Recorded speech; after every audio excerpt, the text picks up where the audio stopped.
사무엘상 5장입니다. 오늘 본문의 배경이에입니다. 고대에는 전쟁에서 승리한 민족이 패배한 민족의 신상을 약탈하여 전리품으로 가져가곤 했습니다. 이는 승리한 민족의 신이 패배한 민족의 신을 지배한다는 사실을 상징적으로 보여주고자 하는 것입니다. 이렇게 함으로써 패배한 민족의 신앙을 무너뜨려 그들이 쉽게 재기할 수 없도록 만들었습니다. 여기 등장하는 블레셋 신은 다곤 신으로서 풍요와 다산을 관장하는 가나안의 곡식신이며 가나안에 존재하는 다양한 바알 신 중 하나로 여겨집니다. 1절부터 4절입니다. 하나님과 다곤의 대결. 블레셋 사람들은 하나님의 궤를 빼앗아서 에벤에셀에서 아스돗으로 가져갔다. 블레셋 사람들은 하나님의 궤를 다곤 신전으로 가지고 들어가서 다곤 신상 곁에 세워놓았다. 그 다음날 아스돗 사람들이 아침에 일찍 일어나서 보니 다곤이 주님의 궤 앞에 엎어져 땅바닥에 얼굴을 받고 있었다. 그들은 다곤을 들어서 세운 다음에 제자리에 다시 가져다 놓았다. 그 다음날도 그들이 아침 일찍 일어나서 가보니 다곤이 또 주님의 궤 앞에 엎어져서 땅바닥에 얼굴을 받고 있었다. 다곤의 머리와 두 팔목이 부러져서 문지방 위에 나뒹굴었고 다곤은 몸통만 남아있었다. 그래서 오늘날까지도 다곤의 제사장들과 다곤 신전에서 예배하는 사람들은 아스돗에 있는 다곤 신전에 들어갈 때에 문지방 위를 밟지 않고 넘어서 들어간다. 블레셋 사람들은 전쟁에서 빼앗은 하나님의 궤를 에벤에셀에서 아스돗으로 가져왔습니다. 블레셋 사람들이 하나님의 궤를 다곤 신당 안에 다곤 신상 곁에 두었는데 이는 법궤가 다곤의 포로가 되었음을 표시하기 위함입니다. 그런데 다음날 아스돗 사람들이 다곤 신전에 가보니 자신들의 신인 다곤 신상이 하나님의 궤 앞에 엎어져서 땅바닥에 얼굴을 받고 있었습니다. 그래서 원상태로 복귀시켜놨는데 그 다음날에는 심지어 다곤 신상의 머리와 두 팔목까지 부러져 문지방 위에 나뒹굴고 있었습니다. 얼굴이 땅에 박혀 있었다는 점에서 다곤 신이 하나님께 경배하는 모습을 보여줍니다. 또한 머리와 팔은 신의 능력을 의미하는데 이를 통해 다곤 신이 무능력하다는 점을 드러내고 있습니다. 고대 전쟁은 신들의 전쟁이었다는 점을 고려해 볼 때 이런 모습은 마치 블레셋의 다곤 신이 이스라엘의 하나님께 패배한 듯 보이게 합니다. 또한 이스라엘이 패배한 것이지 하나님이 패배한 것은 아니라는 사실을 암시하고 있습니다. 이러한 이유로 다곤 신전에 출입하는 사람들이 신전의 문지방을 밟지 않는 관습이 생기게 되었다고 말하는데 이는 블레셋을 은연중에 조롱하고 있는 것입니다. 6절부터 9절입니다. 하나님의 궤로 인한 재앙. 주님께서 아스돗 사람들을 무섭게 내리치셨다. 주님께서 그들에게 악성 종양 재앙을 내리셔서 아스돗과 그 지역 사람들을 망하게 하셨다.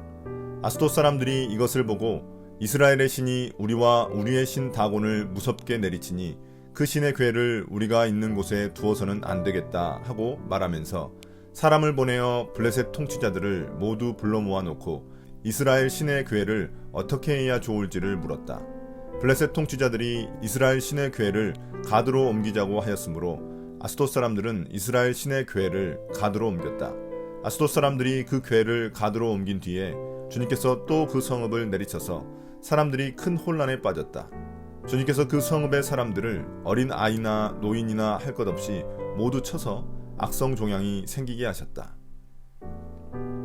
또한 주님은 하나님의 궤가 아스돗에 있는 동안 그곳 사람들에게 악성 종양 재앙을 내리셨습니다. 여기서 주님이 내리치셨다는 표현은 원래 하나님의 손이 무게를 더했다는 의미입니다. 여기서 무게라는 단어는 하나님의 영광을 의미하는 단어와 어근이 같습니다. 다시 풀어서 설명하자면 이스라엘을 떠난 하나님의 영광이 블레셋에 대한 심판을 통해 드러나고 있다는 의미입니다. 그러다 보니 아스돗 사람들은 거의 망할 지경이 되었습니다.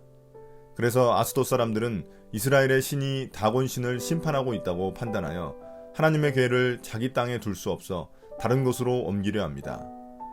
각 도시의 블레셋 통치자들은 다 모여 논의를 하여 하나님의 궤를 가드로 옮기기로 했습니다. 그러나 하나님의 궤를 가드로 옮기자 주님은 그 가드 성읍도 심판하셔서 그 성읍에 있는 모든 사람들이 악성 종양에 걸리게 하셨습니다. 전쟁에 승리한 것은 분명히 블레셋인데 블레셋 곳곳이 하나님의 궤로 인해 환난과 고통에 빠지게 된 것입니다.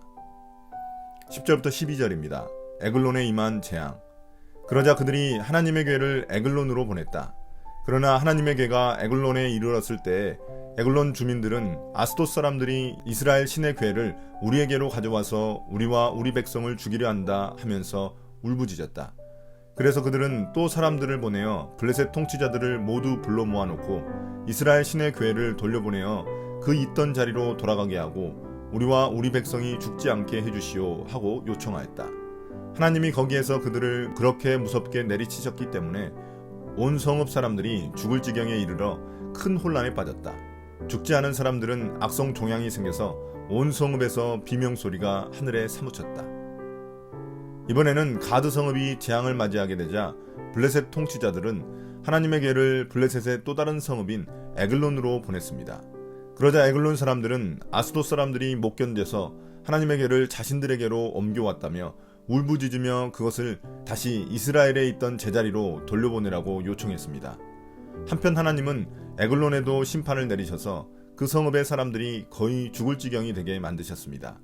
죽지 않은 사람들은 악성 종양에 걸려 온 성읍에 비명소리가 가득했습니다. 블레셋 사람들은 재앙을 겪는데도 불구하고 자신들의 신인 다곤에게는 한마디도 부르짖지 않고 다만 하나님의 괴만 사라지기를 바랬습니다. 결국 하나님의 괴로 인해 도시 연맹체인 블레셋의 주요 도시가 아스돗, 아스글론, 가사, 에글론, 가드인데 그중 북쪽 세 도시가 재앙을 겪게 된 것입니다.